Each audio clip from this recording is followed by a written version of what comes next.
أسمع أقرأ سورة الإنسان. أعوذ بالله من الشيطان الرجيم. بسم الله الرحمن الرحيم. عبس وتولى أن جاءه الأعمى وما يدريك لعله يزكى أو يذكر فتنفعه الذكرى أما من استغنى وآثر الحياة فأنت له تصدى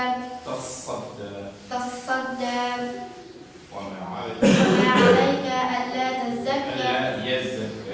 يزكى وأما من جاءك يسعى وهو يخشى فأنت عنه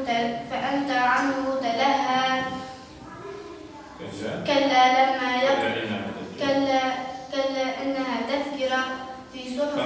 فمن شاء ذكر في صحف مكرمة مرفوعة مطهرة بأيدي سفرة كرام بررة قتل الإنسان ما أكفره من أي شيء خلقه من نطفة خلقه فقدره ثم السبيل يسره ثم أماته فأكبره ثم إذا شاء أنشره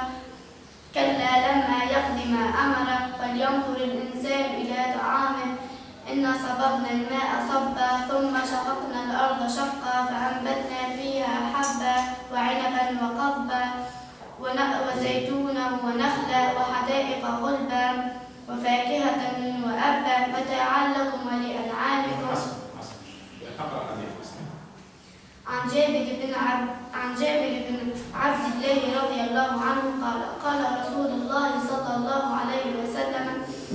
خير الهادي هادي محمد رواه